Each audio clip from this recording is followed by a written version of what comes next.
welcome to Chandler in Focus. I'm Councilmember René Lopez, and today we're going to be talking about Chandler's water position in order to address the impending possible drought and also just some of our sustaining ability we have for water in the city. Today my guests are John Knudson, who is our Public Works and Utilities Director, and Gregg, who is our Water Resources Manager. So thank you for joining me today. Thank you. Let's start a little bit with your background. Gregg, let's start with you. My family moved to Arizona in 1972, went to college at ASU, and received a degree in environmental resources. I started working in Colorado for 8 years in water management programs, transferred to Oregon for 4 years, doing the same thing in water management programs. Started with the City of Chandler 18 years ago, been here ever since. And my title again is the Water Resource Manager. So my responsibility is to ensure that we have an adequate water supply for our residents and businesses, not only the residents we have today, but also those in the future. And as you mentioned, we also want to make sure we have water supply during droughts as well. Okay. John? Yes, my family moved here when 1963, so I beat Gregg here by a few years. Grew up in Mesa. I'm a Westwood warrior, and moved into Gilbert here several years ago. Took a job with City of Chandler about 15 years ago now. I'm a degreed civil engineer from ASU, and I have about 33 years of experience in construction, engineering, and utilities. So been here 15 years and just a wonderful time. Okay, thank you. So as we talk about water, we talked about, Gregg, you mentioned the future, sustaining drought. So there's a lot of moving pieces and variables when it comes to planning for water. So one of the first attributes as a project manager yourself, you always have to plan ahead. So how are we keeping our finger on the pulse of what's going on out there in the rest of the water environment? Well, the City of Chandler belongs to a great organization called the Arizona Municipal Water Users Association. And this is a conglomeration of most of the cities within Maricopa County belong. And the organization provides a tremendous forum for us to talk about water issues, to talk about things that water utilities are concerned with, the reliance, the resilience of our water supplies, and really how legislation and certain things that we're concerned with, how it affects all of us together. The other thing that the AMWA does for us is it provides an advocacy group to look for legislation that may be concerning for us as far as our support of our water supplies and looking into the future to take care of keeping our water supplies safe and resilient into the future. So AMWA provides a tremendous resource for us for both advocacy and for a forum for us to get together and talk about the issues that relate to us. And I replaced former Councilman Rick Human on the AMWA board, and I want to thank both of you for, again, helping bring me up to speed in a quick manner in order to represent Chandler on that AMWA as a board member. And as you talked about the AMWA board, it's not just that we look out for our city and look out even for our region. What I find very interesting about it is we're looking at it as a state as a whole. That even though in an AMWA we are, again, like you mentioned, just a handful of cities, we still have a long distance vision and an all-encompassing holistic view in order to ensure that the entire state is adequately with a lot of these legislations, because these legislations are statewide. So again, thank you all for bringing me up to speed on that, both of you. Thank you for participating. No, it's been very enjoyable. It's been a lot of fun. So talking about water supplies and sources, Gregg, you might give us a little bit about where our Chandler water does come from. Okay. We have several sources of water supply available to us over years of planning. We have 2 local watersheds, as you know, the Salt River watershed and the Verde River watershed. So the Salt and the Verde Rivers merge just east of the valley at Granite Reef Diversion Dam. And at that point, SRP actually diverts the river water out into the SRP canal. And their responsibility is to deliver that canal water to our Pecos water treatment plant. So that's our salt and Verde surface water supply. Then we also have the Colorado River supply, which is a huge watershed. It covers 7 states. That water is diverted out of Lake Havasu into a CAP canal, Central Arizona Project Canal. That canal is about 330 miles long, and it delivers our CAP supplies, and that canal actually delivers our CAP supplies to Santan Vista surface water treatment plant.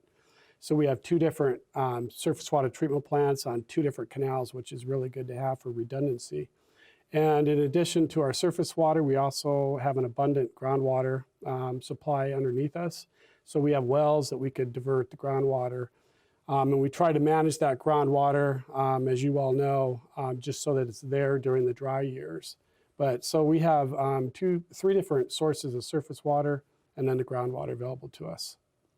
So, and you talk about surface water, just again, it was new nomenclature for me when coming in. So surface water tends to be, again, rivers, again, runoffs, the drainage, that part of it. Yes. And then the groundwater is underground, really. Yes. Correct? Correct, Okay. yes.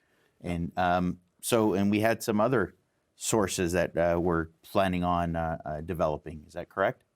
Yeah, for the reclaimed supply, yeah, we have, we're very unique in our reclaimed water supply. We have we basically use all of the water that we use indoors. It goes down the drain and we reuse all that. So we're real unique versus a lot of the other cities in the valley. Once that water goes down the drains, then we collect it in wastewater pipe and we deliver it to our water reclamation facilities. And there it goes through a highly treated process, and it's a quality reclaimed water coming out the back end of the plant. And then we deposit that water into a purple pipe. When you see purple pipes, that's all reclaimed water. And we deliver that to a lot of the HOAs and parks and streetscapes in South Chandler for irrigation. And then also some of our industrial customers use that water as well, the reclaim. So that really saves our surface water supplies and our groundwater supplies. And just to give you perspective, last year we delivered 5 billion gallons of reclaimed water. So that's 5 billion gallons that we saved. So it's a great conservation tool. And I love that program because it's basically in Chandler, our potable water is used twice. We're Correct, getting almost yes. a double usage at it. I mean, to me, that's the epitome of when you call it conservation, right? Correct. Being able to use 1 gallon twice over is it saves a gallon, right? So we talked about a lot of that infrastructure too, and some of the treatments. Can you talk a little bit about some of how we treat the water for delivery to the Chandler residents? John? Well, City of Chandler is fortunate to have 2 water treatment plants, as Gregg pointed out. We share a plant with Town of Gilbert, the Santan Vista water plant. And that has just recently been upgraded to 24 million gallons per day. And that is a process, it's essentially a flocculation clarification process, very simple. It's nothing too scientific, but it's a tremendously effective process to clean up the water and then be able to deliver that as a potable source to citizens. We have another plant here in Chandler, which is a little older. It was completed back in about 1989. We call that plant the Pecos water treatment plant, and that delivers about 60 million gallons a day to the city, and that is a wholly owned Chandler facility. And we have those 2 sources, 24 million gallons and 60 million gallons. And to top that off, we also have what I would call belts and suspenders, but we have another complete system of wells, about 29 very large water wells. These water wells we use for peaking supplies during high demand periods, as well as drought protection. And that's something that I think maybe is not unique in the valley, but I would tell you that Chandler probably has one of the strongest redundant or backup well systems for drought protection of any city in the valley, which is a very, very good statement for the planning that past councils have given. Right. And so a couple items you covered there. One is the Santan plant with Gilbert.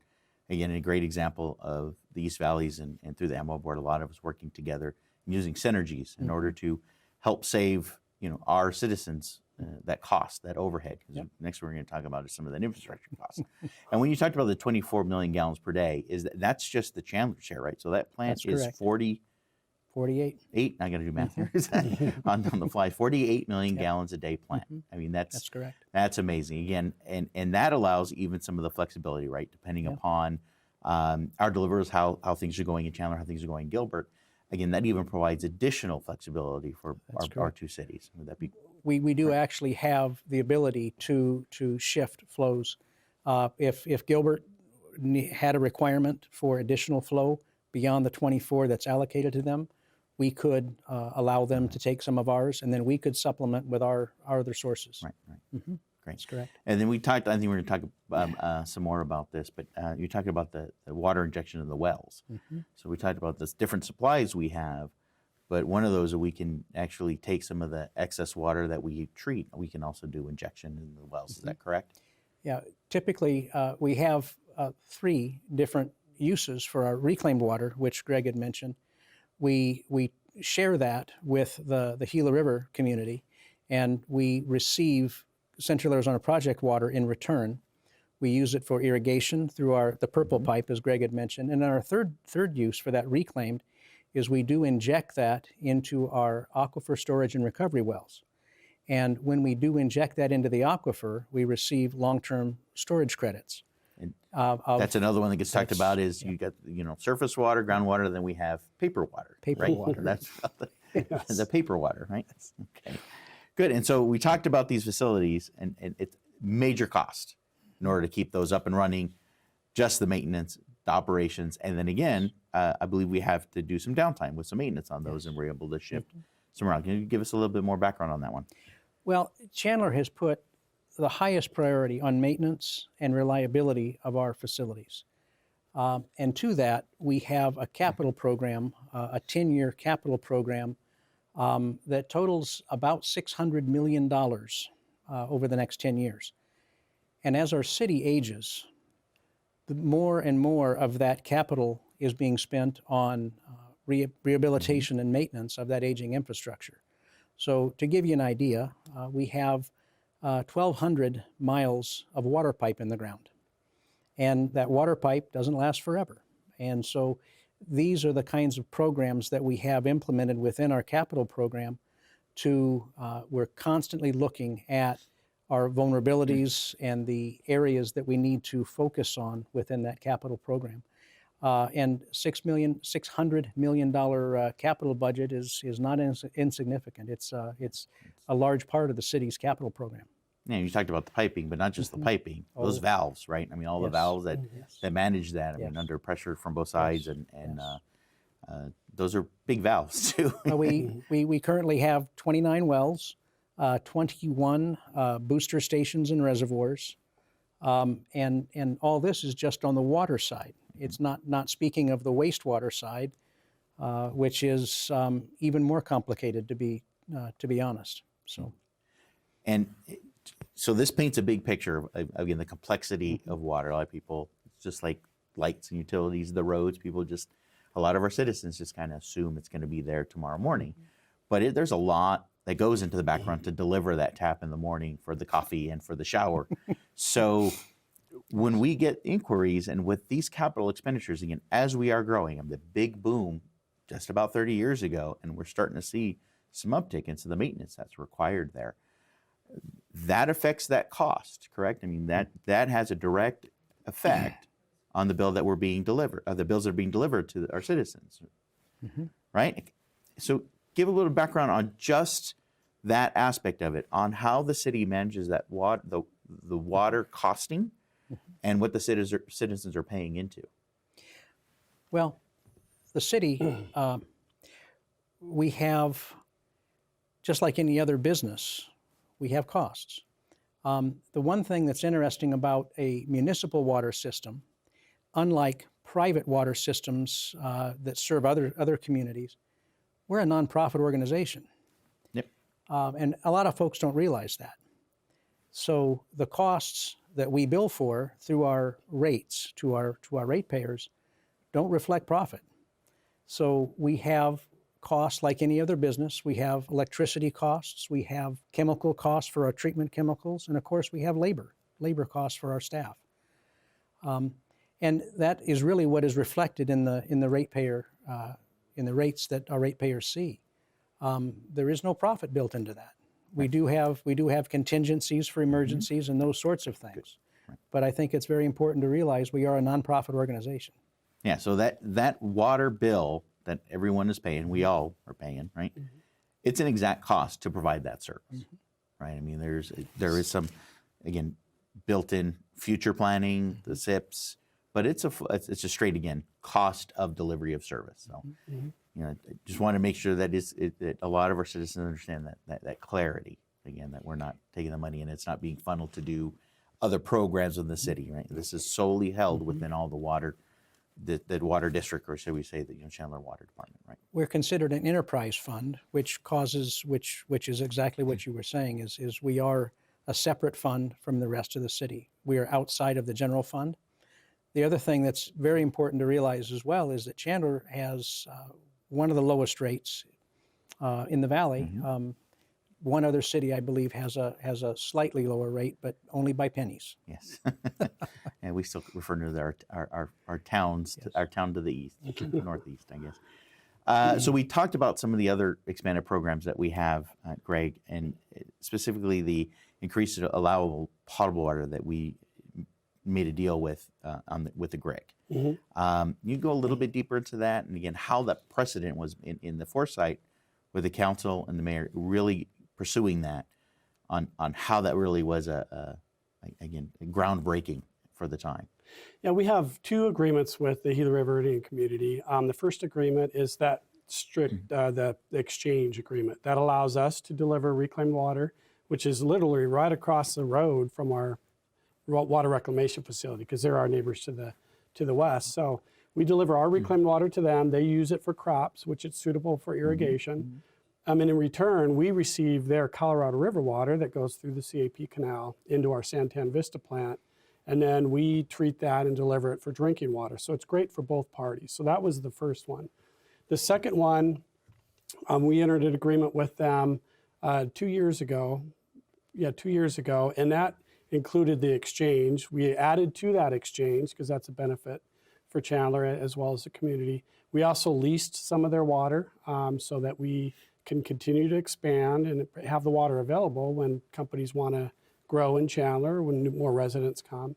And then we had the lease and we had the exchange agreement, and then we also had to buy some long-term storage credits as a piece of that. But it's the wet water coming to the city that we need, and that's not only going to help us for growth down the road, it's going to, I know it was tough to get that through. It costs us a lot of money, especially our existing council, but this is going to benefit future generations of Chandler as well. And that's the purpose of that water, so that we could grow into that supply. And during droughts, we would still have a water supply to grow into as well. Yeah. Before we get into droughts, though, let's stay on some of the other programs that we have within the city, such as conservation. Okay. On how some of the conservation programs have been able to help us, again, make sure that we're not using as much water as we used to, right? Some of the programs. You mind talking about some of those? Oh, sure. Absolutely. We'd love to tout the conservation. So we started our conservation programs in the mid-1980s. So we've been doing it a long time. We've implemented a lot of different types of programs. Today's program, and again, conservation saves us money because if we could reduce our demand, as you know, it costs a lot of money to acquire a water supply. It also costs a lot of money, as John mentioned, to treat that supply. Right. So that's the beauty of conservation, is to reduce the demand to help us in our existing costs. Our existing programs right now, we have adult education available to residents. We have different conservation topics that homeowners can go to. We also have, we go to the schools, educate the school kids, because as you know, that's where it starts with kids and they tell the parents what to do, and it helps reduce the demand. And we also have rebates if you want to, for residents, to help them with the cost if they want to take grass out and put low water use landscaping in. We also have a rebate for the irrigation timers that are referred to as smart timers. They use weather-based data, and those are really catching on. So with all those programs, if you look back in the mid-1980s, the typical resident used 144 gallons per capita per person per day. Today, it's right around 122 gallons per person per day. That 22 gallons per person per day doesn't seem like a lot, but if you multiply it by the total population, that's about 5.5 million gallons per day that we've used or reduced our usage based on efficiencies. So that's really important to continue that. And that's just in Chandler. that's right? just in Chandler, correct? That's 5 million gallons per day savings just in the city. Yes. And that's great. And there was a statement I went to one of Governor Ducey's programs, and he had mentioned too that we as Arizonans are actually using less water due to the shifting demographics. We're usually using less water now than we did back in the 80s and yes. the 60s. I think he went back to the 60s saying that we use less water now. Mm-hmm. So it's amazing. So yeah, we kept on touching on the drought a little bit. So We don't like to let's touch on it. yeah, No, just kidding. it's one of those third rails we don't like to talk about much, but Yeah. we in the city, and like you said, longevity-wise, since the 80s, been planning and for lack of a better analogy, and we've been saving our nuts. We've been planning for this drought. We've been saying it's going to come, and everybody knows that it's going to be coming. So let's talk a little bit about what kind of initiates that drought, referring to the reservoirs and Okay. what really, at what threshold and or where do everybody get scared and start making the calls that, hey, we're in a drought condition. Well, John and I keep in close touch with Salt River Project, Colorado River, the Bureau of Reclamation, CAP. We keep in touch with them. We're always looking at their models that they run. And really it comes down to snowfall, right? So snowfall and preset. Well, right now, the SRP reservoirs are about 40% or 30%, no, I'm sorry, 60% full. Last year, there was 70% full. So they've reduced that by 10%, but the snowfall is 30% of normal this year. Had a very dry year. So the reservoirs are important because they capture the snowfall during good years, and it fills them up, and then that way we have it available to us during the drier years. It's when we have several dry years that the reservoirs drop so much that then SRP will have to cut back on their water supply to the cities. Mm-hmm. Same thing with Colorado. You know, Lake Mead right now is 53% full. It's about the same as last year, but they didn't have the best snowpack either. So now both of our water sheds that we rely on are pretty dry this year. So we would have to rely on our wells at that point. But we've done a great job preparing for the drought over the years, and we touched on it. We have different water supplies from surface water, rivers we count on, and we also have our groundwater that, again, we think of that as a reserve. I mean, we use it to meet our demands, but we always peak our demands based on our surface water supply. And like you said, that diversity again allows us for like plant maintenance and again localized issues if they come about. And again, as the drought were to come, those many different contributors into our water supply help with that flexibility. Right? Correct. Yes, it's valuable for us. You're right. And so if a drought does come, and there's different levels of a drought. So, at Fort Meade levels 4 CAP supply, when they hit 1075, it's one drought level. Right. And then even further, 1050, I believe, is the next drought level, right? And then they just get more extreme. And how have we positioned, and we talked about diversity, but where are we at if we do hit that first drought level? If we hit the first drought level, we have a drought plan. So we've developed a drought plan. We've had it for about 10 years now. It's been a while since we developed that, and we update it continuously. So the drought plan would kick in, and our drought plan has 4 different stages. Each stage is based on the severity of surface water shortage, because we've been in a drought off and on for a while now. We've heard that in the news. It's when we have the surface water shortages that's what really kicks in. So like I said, John and I keep in touch with SRP and CAP. When a surface water shortage is predicted the following year, then we have our stage 1 of our drought plan kicks in. And that stage 1 is a messaging campaign. So we'll put out social media articles in the papers, Chandler in Focus, and we'll start educating the residents that, hey, a drought is coming, do whatever you can to Conserve, reduce your, yeah. to conserve, more so than you're already doing. The stage 2 kicks in when our surface water supplies actually get reduced. So, and again, we have a good forecast when that's going to happen, so we could plan before that. But on stage 2, we implement mandatory restrictions or water reductions for our city facilities. We wanted to make sure that we implement reductions in city facilities before we ask our residents to do so. So we'll have mandatory reductions for city facilities, and then we'll kick up the campaign of education. And then when stage 3 hits, that's when our supplies are reduced even more. And when that happens, we'll continue our mandatory reductions, and then we'll ask the residents to voluntarily reduce. And that might be watering on certain days of the week, whatever we can do to educate them. It's not going to be forced upon them, but we're going to ask them to implement that. Right. Stage 4 happens, when stage 4 happens, that stage 4, we're predicting it's going to be difficult to meet our summer demands, which is our peak demands. And that's when we'd have to kick in mandatory water reductions.